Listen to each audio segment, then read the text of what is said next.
Hey everybody, what's going on? Nick, the excited entrepreneur here, and I just wanted to take a minute to talk to you guys about relationships.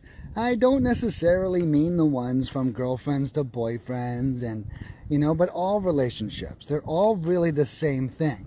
The only difference is sometimes we get more intimate, So, I just want to talk to you guys about a phrase that I call oversteering. Okay, now what is oversteering? Oversteering, in my opinion, is whenever we make a mistake and then we try to correct the mistake, but we oversteer and then we make a whole nother mistake. So let me give you an example. When I ran restaurants, one thing that happened was if we ever ran out of steak, okay, like, oh my God, we're out of steak, I forgot to order it. The next time anybody would order steak, they'd order way more steak than we needed. Now, the thing about food is the longer it sits on your shelf, the worse it gets. So you don't want to order 15 cases of steak just because you forgot to order it one week. That's called an oversteer.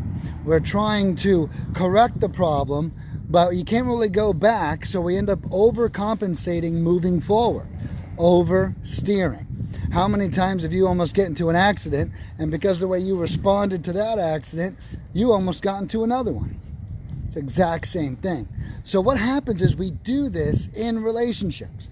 We get into one relationship, whether it's a business partnership or a girlfriend relationship, an intimate relationship, and something happens. Whether we can't trust them, or they talk too much, or they tell us something about ourselves. It can really be anything. So let me come up with an example. So you're in a relationship and your partner screws you. Okay, you didn't do the best job picking a partner. Your partner didn't do the best job behaving appropriately. And now you go along not trusting people for the rest of your time. Now, this doesn't really work, right? There's a lot of trustworthy people out there.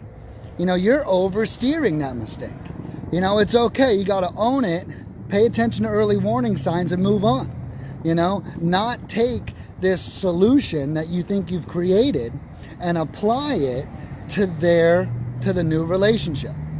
So quite often I get out of relationships and I make a mistake in that relationship. Well, when I come out, I own it too hard moving into my next relationship.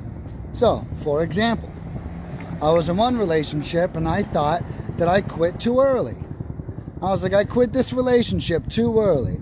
I wasn't committed enough. I want to make sure I don't do that again. So my next relationship, which absolutely fucking sucked, I stayed too long, right? That's oversteering. That's the kind of shit you don't want to do.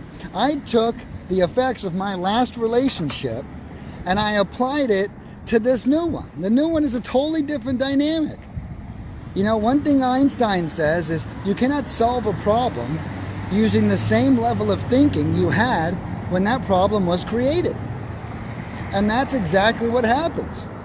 All we do is think about, don't be this way, don't be this way. Don't quit early, don't quit early, don't quit early. You know what? Sometimes it's fucking good to quit early. And it's up for us to figure that out. So guys, I wanted to bring this message to you, whether you're talking to sellers, you're dealing with the opposite sex, you're trying to get intimate, you're trying to form partnerships, any of that. Think about where you're oversteering, where you've made a mistake in the past, thought that you came up with a solution, and then that solution is just a mistake in the future. All right, guys, think about it. I'm out. I'm in Laguna Beach, my last couple hours here. But in about a week, I'll be moving here. I'm so excited. I cannot wait. I love all of you. Thank you for everything. Let's catch up soon.